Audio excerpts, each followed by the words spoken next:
Baik, bismillahirrahmanirrahim. Assalamualaikum warahmatullahi wabarakatuh. Jumpa lagi dengan saya di Abil Maiwa Channel. Jadi teman-teman, channel ini merupakan channel pendidikan tempat kita berbagi tentang aplikasi pendidikan, Microsoft Office, serta tips dan trik komputer.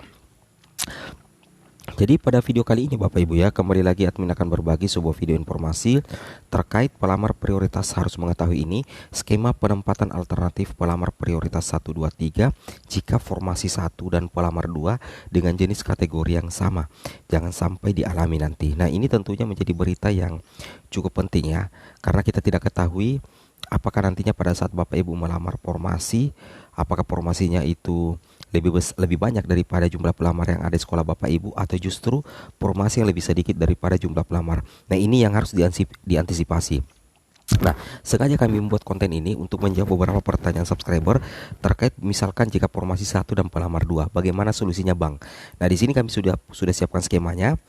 Misalkan formasi 1 dan pelamar 2 dengan jenis kategori yang sama. Kita to the point saja Bapak Ibu ya ke informasinya.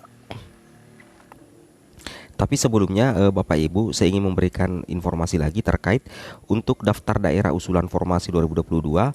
47 Pemda telah mengusulkan 80% sampai 100% formasi dari kebutuhan. Nah, Bapak Ibu bisa perhatikan di sini daerahnya, cek daerahnya yang sudah mengusulkan 80% sampai 100% formasi dari kebutuhan.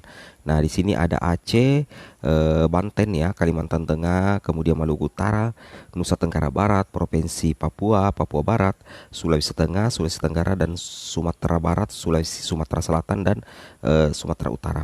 Ini adalah usulan daftar daerah atau daftar Pemda yang sudah mengusulkan formasi 2022 dan masuk dalam kategori aman Bapak Ibu ya, 80% sampai 100% formasi dari kebutuhan. Baik, kita lanjut lagi di sini untuk tambahan informasinya saja. Nah, sedangkan ini adalah 35 Pemda yang telah mengusulkan 60% sampai 80% formasi dari kebutuhan. Nah, di sini ada wilayah Aceh, kemudian Banten, Jawa Barat, Jawa Timur, Kalimantan Selatan, Kalimantan Tengah, Kalimantan Timur, Maluku juga ada, Maluku Utara Bapak Ibu ya, Nusa Tenggara Timur, kemudian ada Papua, Sulawesi Selatan, Sulawesi Utara, kemudian Riau, Sumatera Barat, Sumatera Selatan ya. Inilah 35 Pemda Bapak Ibu ya yang telah mengusulkan 60%, 80% formasi dari kebutuhan. Oke.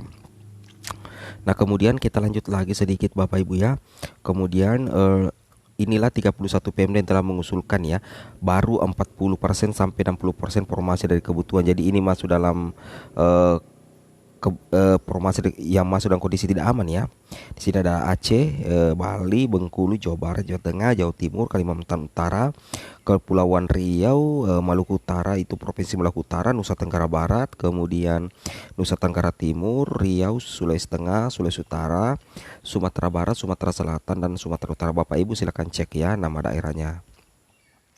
Kemudian kita to the point saja ke informasi inti kita di sini, bahwasanya pada mekanisme seleksi guru ASN Bapak Ibu ya, di tahun 2022 ini kata kuncinya sebenarnya adalah jika formasi masih tersedia. Jika masih tersedia formasi. Nah, itu yang sudah berulang kali kami katakan bahwa kunci kesuksesan ASN P3K itu apabila masih tersedia formasi. Jadi tidak otomatis Bapak Ibu ya, masing-masing pemerintah daerah akan melakukan semua mekanisme, karena kalau tidak ada formasi maka sudah selesai dan tidak bisa dilakukan. Oke. Nah, makanya kami tadi lampirkan beberapa usulan Pemda ya terkait formasi tahun 2022 seperti itu Bapak Ibu ya. Nah, jadi intinya begini ya.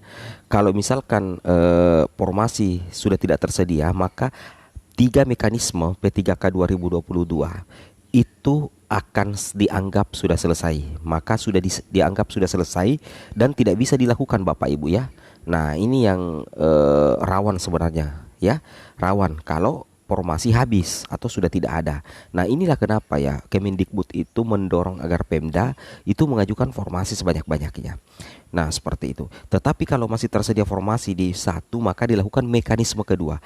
Jika formasi kedua masih tersisa di pemerintah daerah tersebut, maka kita lakukan yang ketiga. Mekanisme kedua dan ketiga ini sangat berdasarkan kepada ketersediaan formasi, dan harapannya formasi ini akan terus dimaksimalkan oleh masing-masing pemerintah daerah.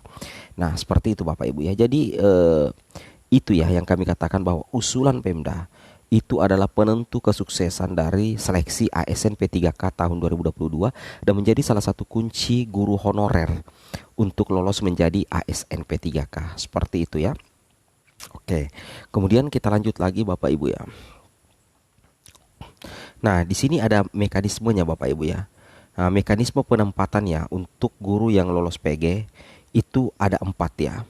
Ada 4.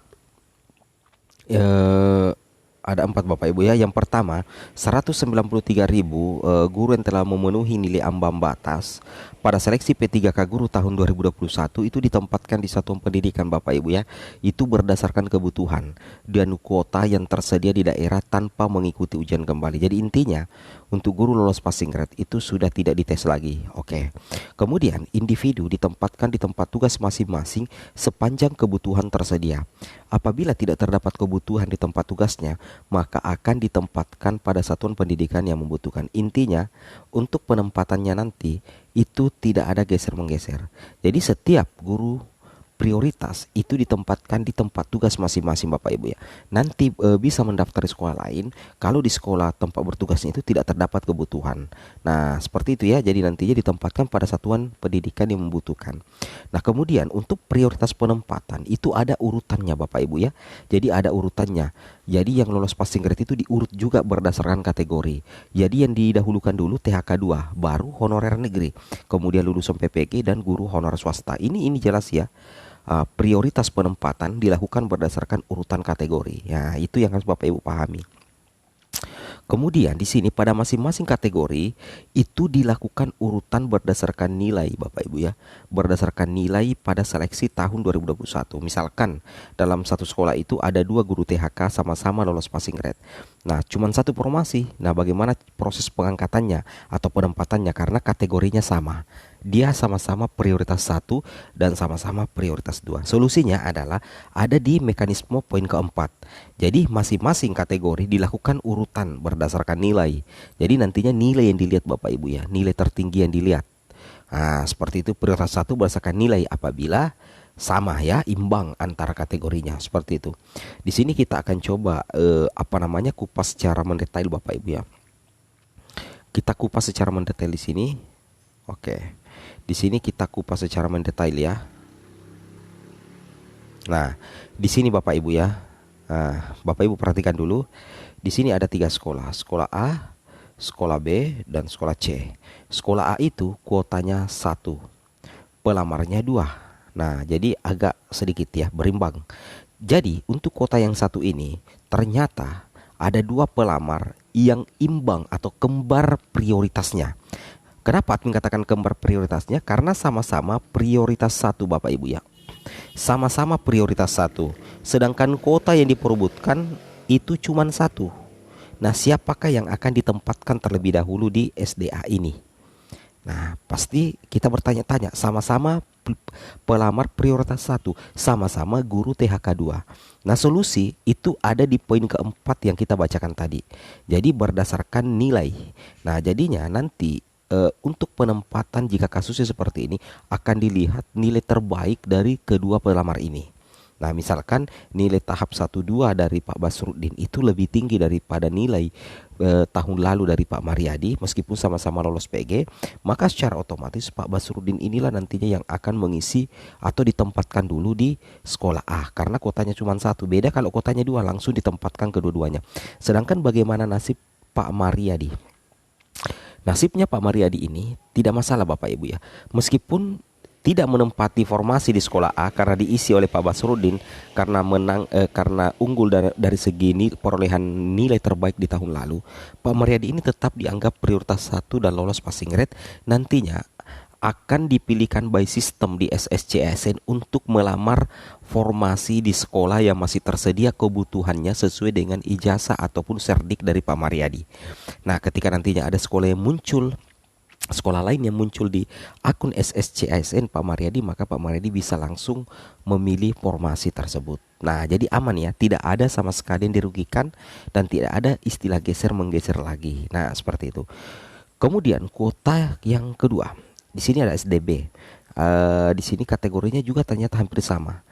imbang ya, sama-sama pelamar prioritas satu, sama-sama guru honorer negeri. Jadi kasusnya pemecahannya sama dengan yang di atas tadi. Itu berdasarkan nilai tertinggi. Misalkan Pak Rahul nilainya lebih baik daripada nilai Pak Amir Khan, karena kebetulan kategorinya sama-sama prioritas satu dan guru honorer negeri. Maka Pak Rahul dulu lah yang mengisi formasi. Sedangkan Pak Amir Khan akan muncul di akun SSCISN-nya sekolah lain yang bisa dilamar sesuai dengan kebutuhan. Seperti itu ya. Jadi sudah tidak ada pertanyaan mungkin dari Bapak Ibu ya. Sudah sangat jelas apa yang kami sampaikan pada hari ini. Kemudian di sini lagi ada sekolah C. Kuotanya 1 Bapak Ibu ya. Kemudian pelamarnya ada 2. Sama-sama prioritas ketiga. Nah, yang jadi pertanyaan, prioritas ketiga ini kan tidak lulus passing grade ya, tidak PG. Nah, siapakah yang akan mengisi kuota 1? Karena sama-sama tidak PG. Nah, di sini nanti akan dilihat hasil verifikasi Bapak Ibu ya, hasil verifikasi data kesesuaian sesuai dengan formasi atau kuota yang tersedia 1. Di sini nantinya yang dianggap paling linear itulah yang akan mengisi kuota yang ada di sini. Jadi nantinya penilaiannya ini untuk passing grade ketiga, prioritas ketiga itu bukan dari segi nilai karena mereka ini sudah tidak lolos PG sebelumnya. Jadi yang akan dilihat adalah data verifikasi. Nah, kalau data verifikasinya masih sama juga Bapak Ibu ya, masih sama juga data verifikasinya, maka akan dilihat lagi kualifikasi akademik, integritas, kompetensi, dan intinya ini sistemnya Bapak Ibu ya. Ini by system nantinya. Ini by system. Jadi nantinya sistem akan bisa memetakan dan membedakan jika kasusnya seperti ini, siapa yang lebih layak pertama untuk mengisi formasi. Untuk prioritas 3 karena sudah tidak lulus PG. Nanti sistem SSCISN yang akan menyelesaikan. Nah, yang satunya, misalkan salah satunya ini tidak lolos, nantinya itu juga akan diarahkan oleh sistem SSCISN untuk melihat atau mengisi formasi yang masih tersedia yang bisa dilamar by system. Seperti itu Bapak Ibu ya. Oke, mungkin cukup sampai di sini informasi terbaru kami. Assalamualaikum warahmatullahi wabarakatuh.